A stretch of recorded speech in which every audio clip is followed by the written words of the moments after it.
اعوذ باللہ من الشیطان الرجیم بسم اللہ الرحمن الرحیم ان اللہ فالق الحب والنوى، بے شک اللہ ہی دانے اور گٹھلی کو پھاڑنے والا ہے۔ یخرج الحی من المیت، وہ مردہ سے زندہ کو نکالتا ہے، ومخرج المیت من الحی، اور وہی زندہ سے مردہ کو نکالنے والا ہے۔ ذالکم اللہ فأنا تؤفکون، یہی اللہ ہے پھر تم کہاں بہ کے چلے جا رہے ہو۔ اللہ کی قدرت کاملہ کے وہ کرشمے جن کا ہم ہر وقت مشاہدہ کرتے ہیں، ان میں غور و فکر کی دعوت دی جا رہی ہے اور پوچھا جا رہا ہے کہ عقل کے دشمنوں یہ بتاؤ کہ عبارت کے لائق وہ ذات ہے جس کی قدرت کے کرشمے ہیں کہ وہ خوش دانے اور سخت گٹھلی کو چیر کر اس سے سرسبز پودے اور بلند و بالا درخت اگاتا ہے، یا وہ بے جان پتھر کے بے بس بت جنہیں اپنی بھی خبر نہیں، گندم کے دانے کا دل چیر کر کس طرح گندم کا پودا نکالتا ہے جس کی کئی بالیاں ہوتی ہیں اور ہر بال پر الگ الگ خوشہ ہوتا ہے، وہی عبارت کے مستحق ہے۔ فارق الاصباح وجعل اللیل سکنا، وہ رات کی تاریکی چاک کر کے صبح نکالنے والا ہے۔ وجعل اللیل سکنا، اور اس نے رات کو آرام کے لیے بنایا۔ والشمس والقمر حسبانا، اور سورج و چاند کو حساب کے لیے، ماہ و سال کے حساب کے لیے بنایا ہے۔ ذالک تقدیر العزیز العلیم، یہ بہت غالب خوب جاننے والے کا مقرر کردہ اندازہ ہے۔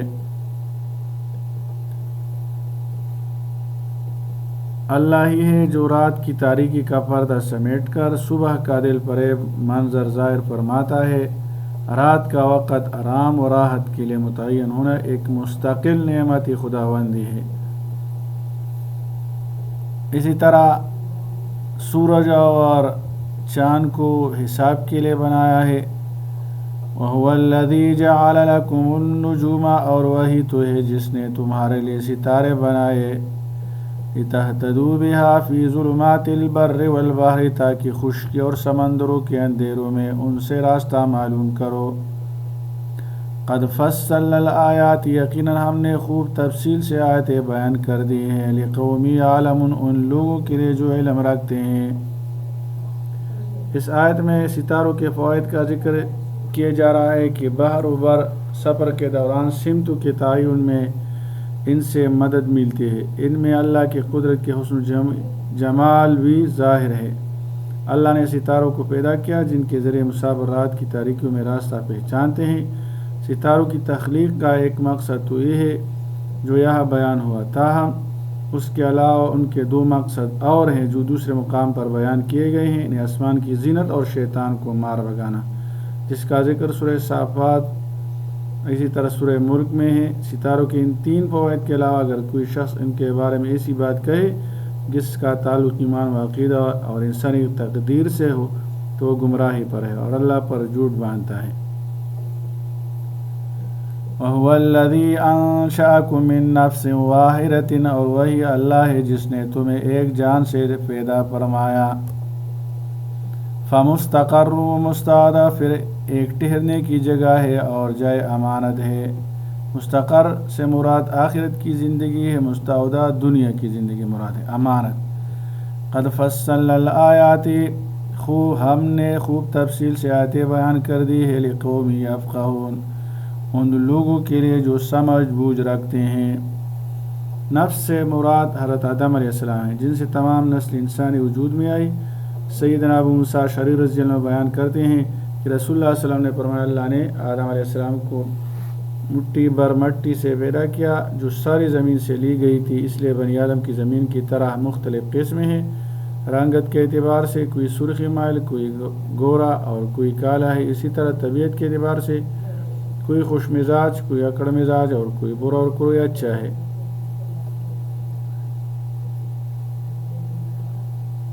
وَهُوَ الَّذِي أَنزَلَ مِنَ السَّمَاءِ مَاءً، اور وہی ہے جس نے آسمان سے پانی نازل فرمایا، فَأَخْرَجْنَا بِهِ، پس ہم نے اس کے ذریعے سے ہر قسم کے نباتات ہو گئے، نبات کل شیء، ہر قسم کے نباتات، اخرجنا منہ خاضران، پھر ہم نے ان سے سبز کھیتی نکالی، نخرج منہ حبا متراکبا، جس سے ہم تہ بتے دانے نکالتے ہیں، ومن النخل من طلعها قنوان دانیۃ، اور کھجور کے شگوفوں میں سے لٹکے ہوئے گچھے نکالے، وجنات من اعناب والزیتون، اور انگور اور زیتون اور انار کے باغ نکالے، مشتبہ و غیر متشابہ، جن کے پھل ملتے جلتے بھی ہوتے ہیں اور الگ الگ بھی،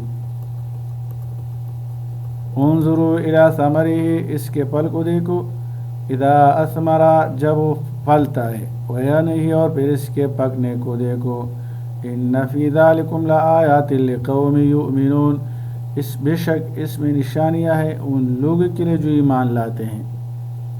اس میں اللہ کی قدرت کا نظاروں کا بیان ہے۔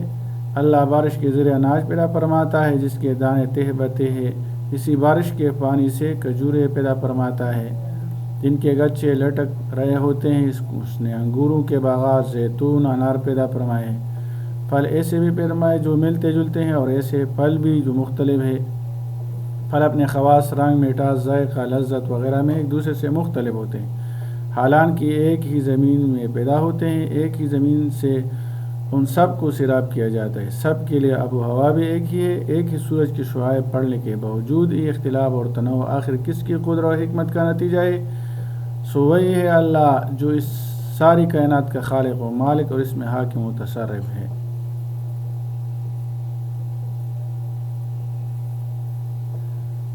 وَجَعَلُوا لِلَّهِ شُرَكَاءَ الْجِنَّ، اور لوگوں نے جنات کو اللہ کا شریک بنا دیا، وَخَلَقَهُمْ، حالانکہ اسے اللہ نے انہیں پیدا فرمایا ہے، وَخَرَقُوا لَهُ بَنِينَ وَبَنَاتٍ، انہوں نے علم کے بغیر اس کے لیے بیٹے اور بیٹیاں گڑ لی، بغیر علم، بغیر علم، سبحانہ وتعالی عما یصفون، وہ پاک ہے اور بہت بلند ہے ان باتوں سے جو یہ بیان کرتے ہیں۔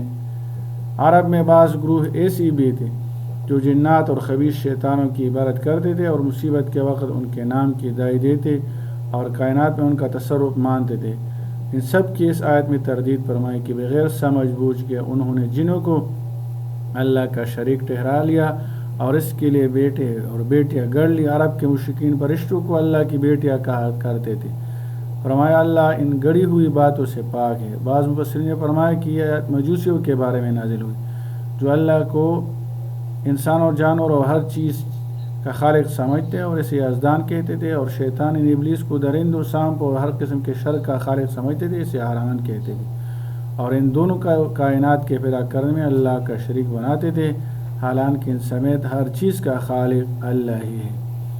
اللہ تعالیٰ عمل کرنے کی توفیق عطا فرمائے۔ صلی اللہ تعالیٰ علی خیر خلقہ محمد وآلہ واصحابہ اجمعین برحمتک یا ارحم الراحمین۔